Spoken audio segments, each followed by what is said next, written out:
la Iglesia Católica lo catalogó como una posesión demoníaca. Cristian Contreras maneja todos los antecedentes y por primera vez en televisión va a hablar de poseída. Ojo, ¿qué pasó con esta mujer? ¿Por qué fue poseída? ¿Cómo se solucionó finalmente? ¿El exorcismo fue exitoso, por ejemplo? Oye, este tema no me gusta hablarlo. ¿Por qué?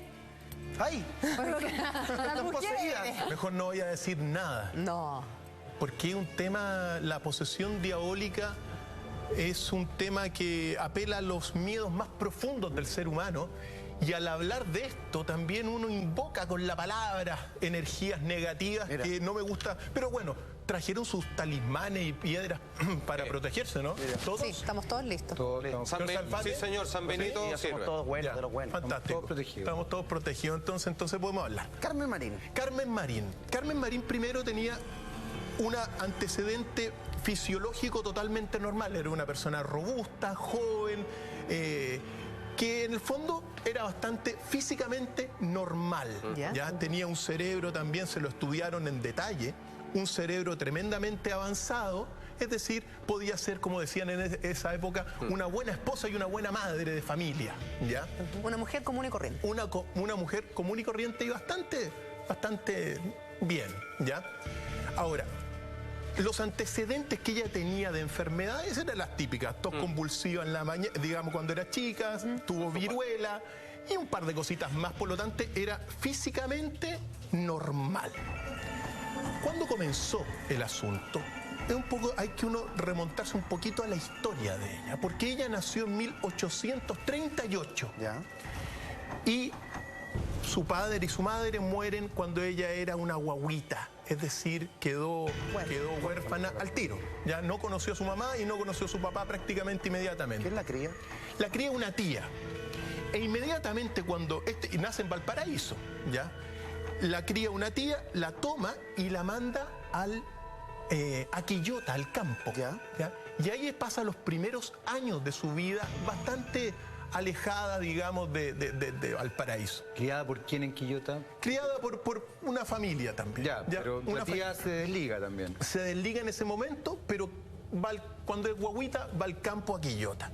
Después, cuando ya es un poquito más grande, vuelve a Valparaíso e ingresa, la mamá, digamos, la tía, la ingresa a las monjas francesas. ¿Ya? ¿Ya? Y previo a eso, en todo caso, había tenido una educación un poquito descuidada, hay que decir, ¿ya? Cuando ingresa a las monjas francesas, le ocurre un episodio que es clave en la vida y en la historia de esta poseída, que la vamos a ver. Que cuando ella ingresa, ella le pide, en un momento dado, había pasado un mes, le pide a la Madre Superiora que por favor le permitiese ir en la noche a orar ante el Santísimo. ¿Ella siempre fue muy apegada a la religión? Mira, la educación de aquel tiempo era así, pero obviamente cuando ingresa la monja francesa, ahí se vincula directamente. Piensa que era muy chiquitita, debe haber tenido 10 a 13 años cuando ingresa. ¿Y por qué quería ir a orar de noche? Bueno, ahí está el episodio, pues. Ese es el episodio de alguna forma que, según digamos, los estudios demonológicos que hablan de la posesión, porque están los estudios psiquiátricos también, que son muy interesantes, los vamos a ver los dos, pero en esa noche cuenta los documentos que ella partió a eso de las 10:30, 11 de la noche a la capilla donde estaba el Santísimo. Al atravesar este convento por el patio, sintió ruidos de perros, ladridos de perros, vio, según lo que se cuenta en los documentos, unos bultos moverse en este camino a la capilla, e ingresa a la capilla. Cuando está en la capilla orando, se narra que tuvo un pavor horrible, como que el miedo se le metió adentro del cuerpo. Sintió también ruido de hombres en las esquinas de la iglesia. ¿Ya? Ese momento, según lo que se cuenta y lo que uno deduce después de los documentos, fue el instante cuando el adversario, el malulo, Se apodera. se apodera. ¿Ya? Ese es el momento clave en esta posesión. ¿Y qué es lo que sucede después? Ella estaba aterrorizada con lo que estaba escuchando, porque estaba sola en la iglesia y tenía una niñita de 12, 13 años. ¿Ya? Bueno, llega y aguanta el miedo hasta que las monjas la fueron a buscar a las 12 de la noche. A las 12 de la noche va a su cuarto y en su cuarto se pone a dormir y, según lo que se cuenta, comenzó a tener una pelea con el diablo. ¿Ya? Fue en ese escenario donde uno puede decir que es el episodio que la marcó, porque ahí comenzó su llamada enfermedad. ¿Y ahí empezaron a notar estos cambios en ella? Ahí. Y eso se prolongó durante 6 años hasta el exorcismo de 1857. Es decir, por ese acontecimiento quedó marcada y comenzó la enfermedad. Estas ilustraciones que estamos viendo en pantalla nos las trajiste tú mismo, Cristian, y son algunos documentos para relatar un poco este hecho. ¿Esa imagen es verídica? Sí, esos son, al menos, esos son fotografías, al menos la única fotografía que son de Carmen Marín. No, perdona, hay una que acabas de mostrar, que es una ilustración de la histérica de Cherkov. Claro. Que es justamente la que establece Freud para desarrollar todos sus tratados sobre histeria, que es la que va a aparecer ahora. Esa es la histérica de Cherkov, y justamente son los científicos los que están viendo eso. Acá hay algo interesante respecto a la historia que hoy día estamos llevando, que tiene que ver con que cuando uno se hace la pregunta de qué personas son las más expuestas o más posibles de posesión, finalmente uno le llama harto, digamos, la idea de que incluso puede ser una persona muy creyente. Por eso, que nadie estaría. ¿Hay personas que son más susceptibles para ser poseídas que otras?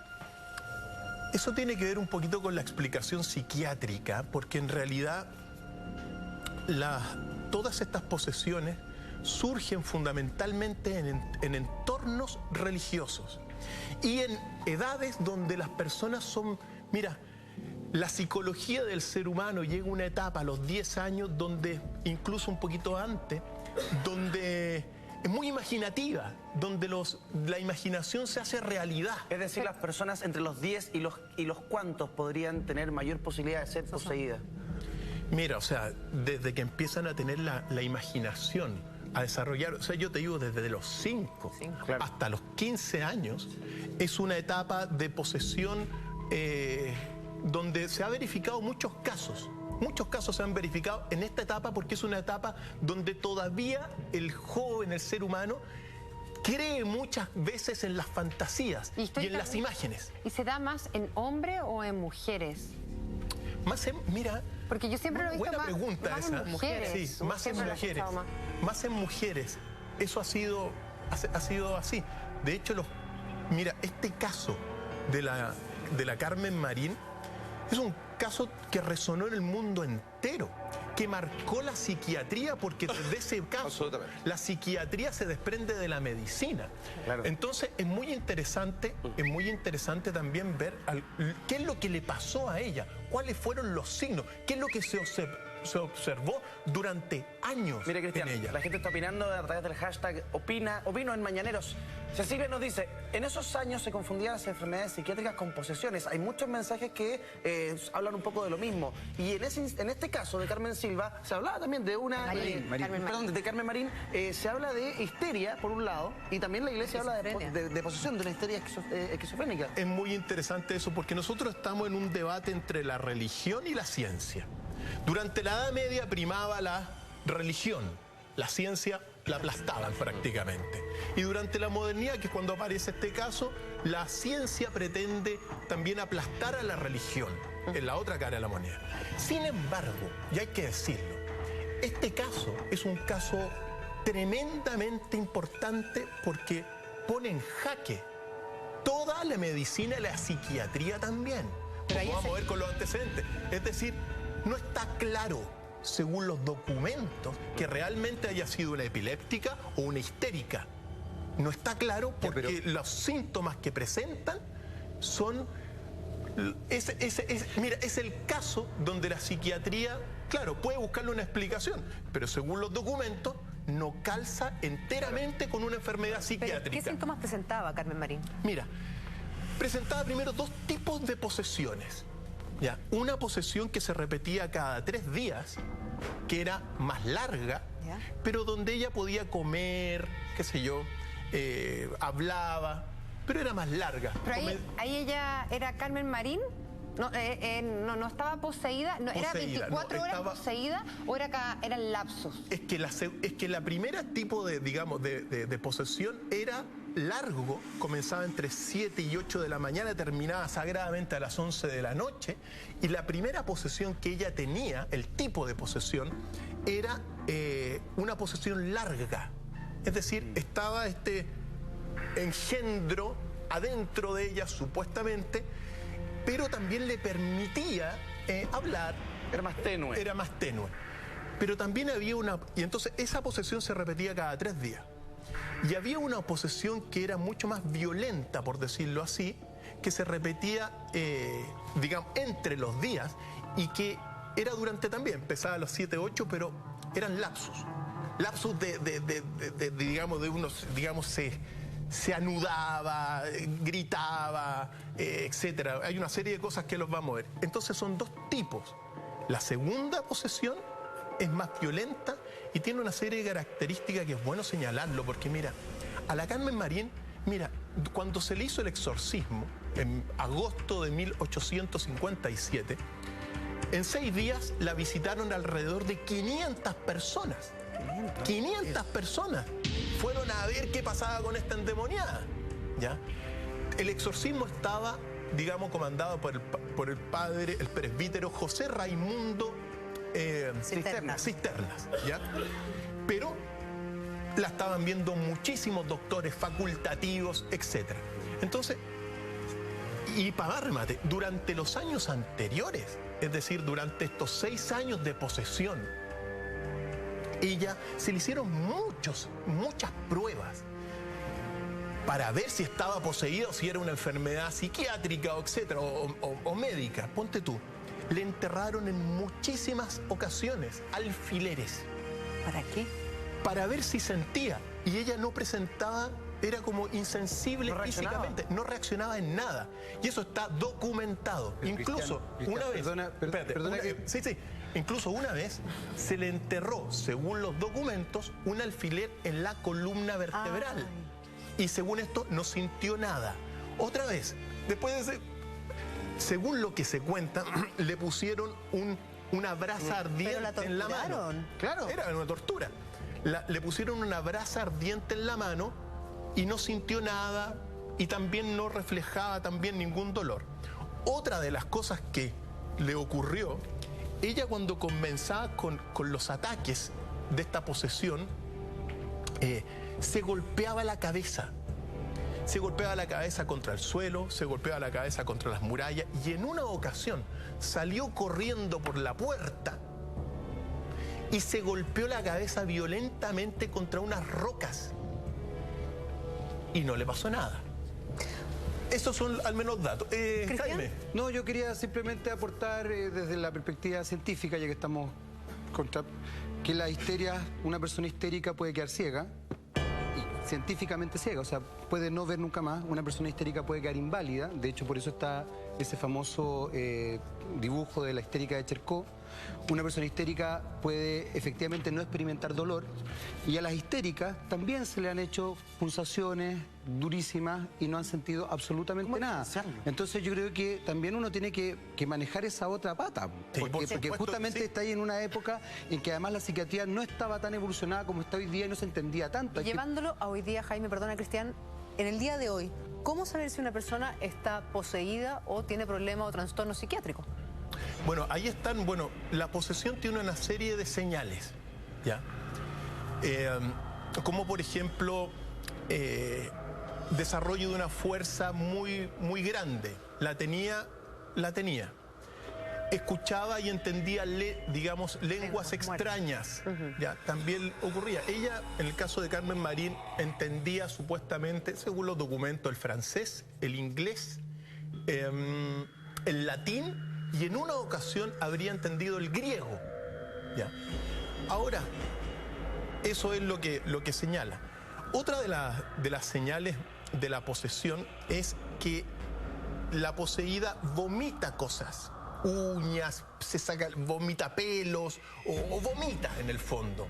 Y fíjate tú, por eso es un caso tremendamente simbólico, porque dentro de todo ella presentaba todas las señales de posesión según la demonología, pero la única señal que no presentaba... ¿Cuál?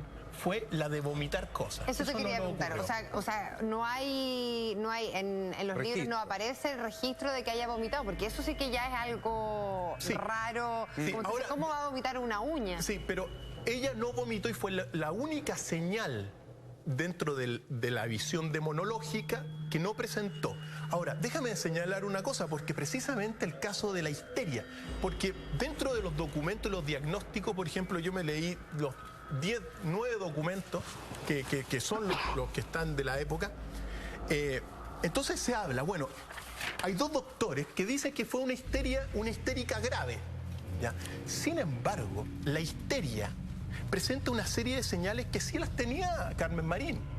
Sin embargo, había al menos 3 señales que debió haberla presentado si era histérica y que no las presentaba. Por ejemplo, la histérica, cuando le dan los ataques de histeria, se olvida, digamos, se nubla, pero después, cuando vuelve en sí, recuerda lo que le pasó.